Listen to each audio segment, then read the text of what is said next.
मैं हूं आलिया, आप देख रहे हैं ब्रेकिंग बैरियर्स। आप सबको अपने प्रोग्राम में वेलकम करती हूं। अपने आज के प्रोग्राम में 4 खबरों पर हम बात करेंगे, जिसमें पंजाब हाई कोर्ट का एक बड़ा फैसला और उसके नतीजे में जो टकराव की सूरत हाल पैदा हो रही है, पीटीआई ने क्या सोचा है, फिर जनरल बाजवा और चीफ जस्टिस के ख़िलाफ़ एक नई कैंपेन, अग्रेसिव कैंपेन का आगाज़ हो चुका है सोशल मीडिया पर। इसकी क्या वजह है, फिर जो अभी तक मस्जिद नबवी में हुआ है वहाँ पर वो तमाम लोग जिनके ऊपर ये कहा जा रहा है कि इन सब ने करवाया, उन्होंने अपने कुछ वीडियो मैसेज भी रिकॉर्ड किए हैं। उनका क्या कहना है इस बारे में, और वो खुदकुश बमबार लड़की शारी बलोच, उसके मुतालिक कुछ नई इन्फॉर्मेशन, कुछ नई डेवलपमेंट सामने आई हैं कि वो उससे एक दिन पहले भी जो गई थी वो यही काम करने गई थी। उसको वो मटेरियल किसने फ़राहम किया है, वो गाड़ी कौन सी थी जो उसको, ये सब चीज़ें कुछ और सामने आई। इन सब नुकात पर आज हम बात करेंगे, लेकिन सबसे पहले लाहौर हाई कोर्ट का एक बड़ा डिसीजन आ गया है। हमने देखा कि सुप्रीम कोर्ट ने का एक ऐसा बड़ा फ़ैसला आया था, तो उसके बाद अभी तक क्या कुछ हो रहा है। अब लाहौर हाई कोर्ट का एक फ़ैसला आया और वो भी रात के टाइम पर ही आया है, तो उसके ऊपर फवाद चौधरी को एक पॉइंट मिल गया। उन्होंने कहा कि सारे फ़ैसले जो हैं इस हुकूमत के वो रात में ही आ रहे हैं, तो फिर फ़ौरन ही उनको उसका जवाब भी दिया गया। और जो हुकूमत है उसकी तरफ से किसी ने उनको ये टैग किया कि आपको शायद याद हो कि आपके दौर में हनीफ अब्बासी का फ़ैसला जो था वो भी रात में आया था। तो बताया ये गया है कि मतलब इस हमाम में सभी वही हैं जो आप समझ रहे हैं, वही हैं। तो ये फ़ैसला आया है जो 9 पेजेस पर ये रिटन ऑर्डर है, और इसमें जस्टिस जवाद हसन ने ये फ़ैसला जारी किया है कि हमज़ा शहबाज जिनसे अभी तक ओथ नहीं लिया गया, उनसे क्यों नहीं लिया जा रहा। वो 3 मरतबा अपील कर चुके हैं, लेकिन पीटीआई अपनी हट धर्मी पर कायम है कि उनसे वो हलफ नहीं उठा रही, क्योंकि प्रेसिडेंट आप जानते हैं, प्रेसिडेंट साहब को तो 2-3-4 मरतबा थपकियाँ मिली हैं, फिर उन्होंने बिलावल भुट्टो और कुछ ऐसे जो काम किए हैं वोट टेकिंग सेरेमनी के, वो करके दिखाए हैं वहाँ पर, वरना तो वो उसके लिए भी तैयार नहीं थे। फिर जब कुछ कहा गया कि अच्छा ठीक है, फिर जो कानूनी तरीका और बहुत सी बातें, तो फिर उन्होंने वो कर लिया। लेकिन इस पर अगर ये फ़ैसला ये मानते हैं पीटीआई वाले, तो इनका कंट्रोल यहाँ से उनके हाथ से निकल रहा है। मैंने आपको बताया था कि इमरान खान साहब जो 2-3 दिन पहले लाहौर आए हुए थे, तो वो जो चीफ़ मिनिस्टर पहले उस्मान बुज़दार उनके थे, उन्हीं का दफ्तर इस्तेमाल कर रहे थे। अभी ये जो फ़ैसला आया है, इसमें यह कहा गया है कि 3 मरतबा हमज़ा शहबाज अपील कर चुके हैं, उनसे वोट नहीं लिया जा रहा। तो अब 30 अप्रैल को सुबह 11:30 बजे 11:30 पर इनसे नेशनल असम्बली के स्पीकर ओथ लेंगे। अब इसके ऊपर पीटीआई ने इसको चैलेंज कर दिया। जो पीटीआई की टीम है उसने जो गवर्नर हैं, वो गवर्नर भी पीटीआई के हैं अभी, क्योंकि उनकी समरी भेजी गई तो सदर ने मंजूरी नहीं की गवर्नर को हटाने की।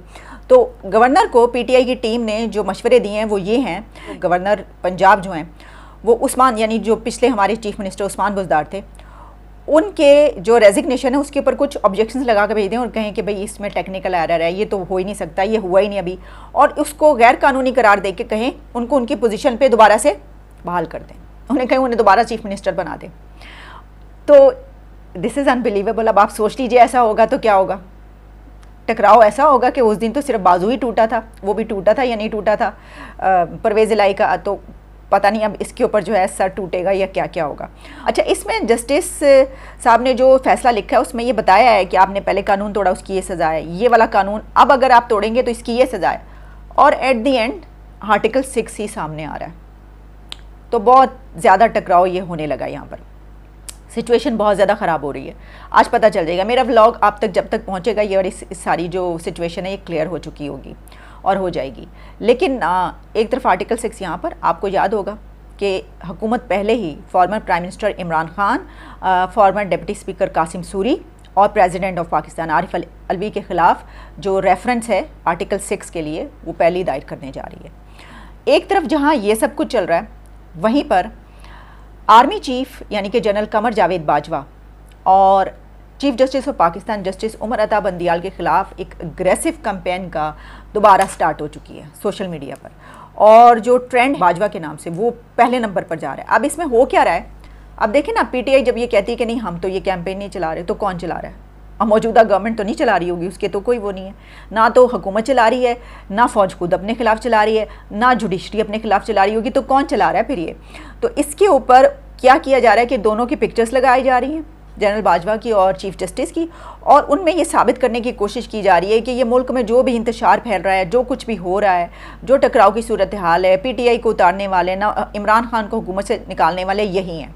इन्होंने रात को अदालतें खुलवाई, इन्होंने ये सब कुछ किया। इसका मतलब ये है कि एक मरतबा फिर अग्रेसिव कैंपेन स्टार्ट की गई है जनरल बाजवा और चीफ जस्टिस ऑफ पाकिस्तान।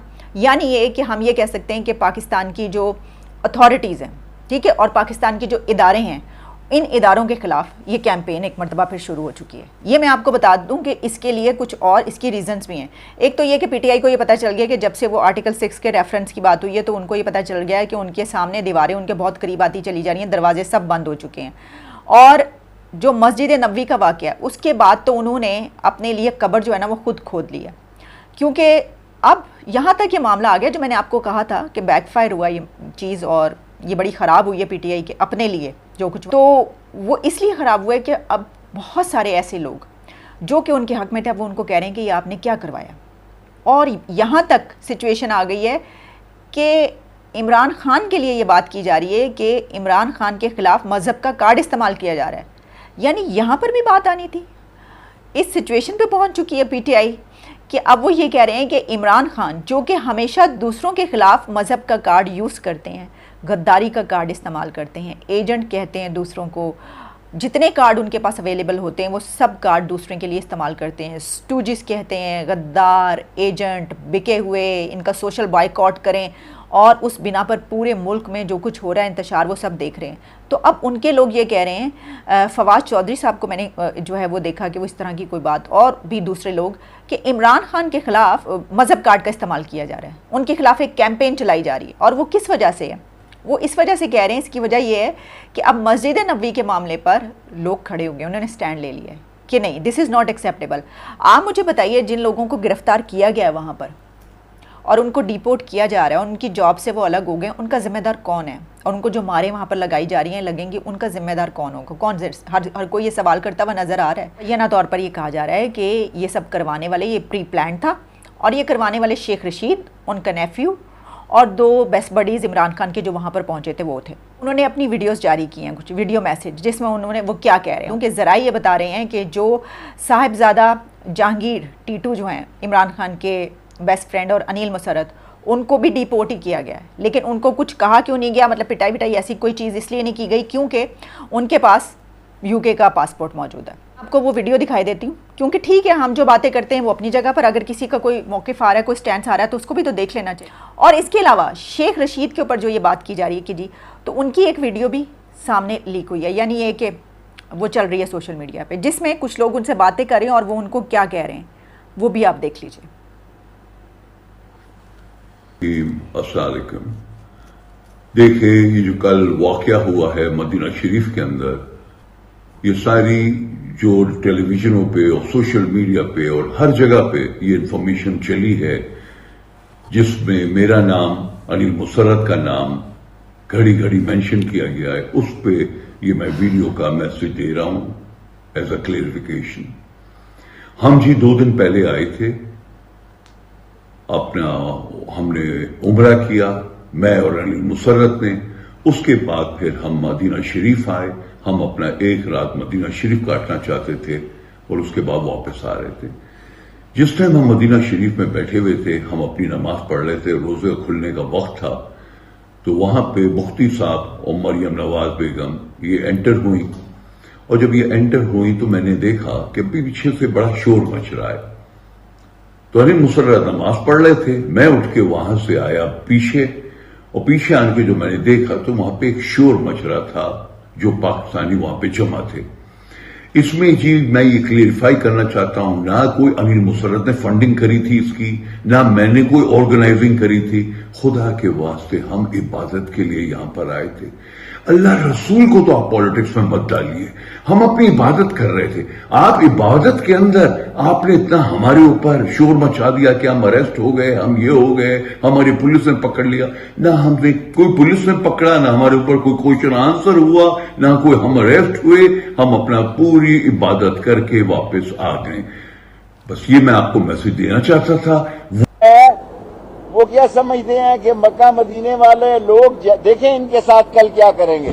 कल इनके साथ हरम में ये और भी गिरफ्तारियां होंगी, तो जहरी बात है हम भी हिट लिस्ट वाले लोग हैं। तो मैंने अभी अपने वर्कर्स को यही कह रहा था, मैंने कहा आपने घबराना नहीं है, आपने बिल्कुल हौसले नहीं आने का, किसी को पकड़ भी लेते को जी खान से मोहब्बत है और उसकी मोहब्बत में हम कर रहे हैं ये कुछ, तो सोशल मीडिया के ऊपर तो हमने जबरदस्त ट्रेंड चलाए हुए हैं।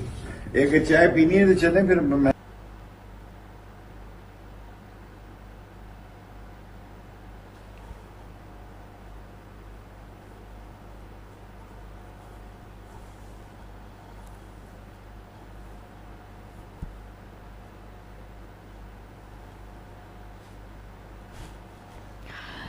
ये जनाब आपने देख लिया। अब आप साहिबजादा जहांगीर की बात पर यकीन करना चाहते हैं, ऐसा लग रहा है कि वो बात ठीक कर रहे हैं, तो वेल एंड गुड, बहुत अच्छी बात है जो यकीन करना चाहता है। अगर ऐसा नहीं लग रहा किसी को, वो समझते हैं कि नहीं ये गलत कह रहे हैं और अब उस चीज़ का वो अजाला करने की कोशिश करें, तो आप ऐसा समझ सकते हैं। इसका तो एक और प्रूफ आपने वो शेख रशीद की कर ली ना। अब देखिए शेख रशीद जिन लोगों के साथ बैठे हुए हैं, वो उनसे जो बातें करें उसका क्या मतलब है कि वो उनको ये बता रहे हैं कि हाँ ये जो है हम ये कुछ कर रहे हैं और सारा उनको वो तफसील बता रहे हैं। अब शेख रशीद को पता चल गया कि ये वीडियो बन रही है, तो उन्होंने चाय के लिए कि चलो उस टॉपिक को चेंज करने की कोशिश कर रहे हैं, वरना तो उन्होंने सारा कच्चा चट्टा खोल के रख दिया आपका कि आपने उनको जो कहा है ये प्रोटेस्ट के लिए और ये सब कुछ के लिए, तो वो कर रहे हैं। और उन्होंने कहा कि वो भी इस्तेमाल हो रहे हैं, दूसरे लोगों को भी वो इस्तेमाल कर रहे हैं इसके लिए, सब कुछ सामने आ गया। और एक और जो कैंपेन चल रही है जो मैंने आपको बताया, ये अग्रेसिव कैंपेन इसलिए स्टार्ट हुई है, ये सब कुछ इसलिए हो रहा है क्योंकि जैसे जैसे दिन आगे बढ़ेंगे तो मामलात मज़ीद ख़राब होते चले जाएंगे। ये है कि या तो आप इसको अभी कंट्रोल कर सकते हैं या आप इसको कभी कंट्रोल नहीं कर सकेंगे। फिर जो डैमेज होगा वो डैमेज कंट्रोल नहीं हो सकेगा। या तो अभी कंट्रोल कर लें इसको, जो भी करें, जो भी सही समझते हैं सब, या फिर इसके बाद इसको आप कंट्रोल नहीं कर सकते। अभी कंट्रोल जो करना है वो कर लें। ये सिचुएशन है जनाब। अब बढ़ते हैं अपने प्रोग्राम के दूसरे हिस्से की जानिब।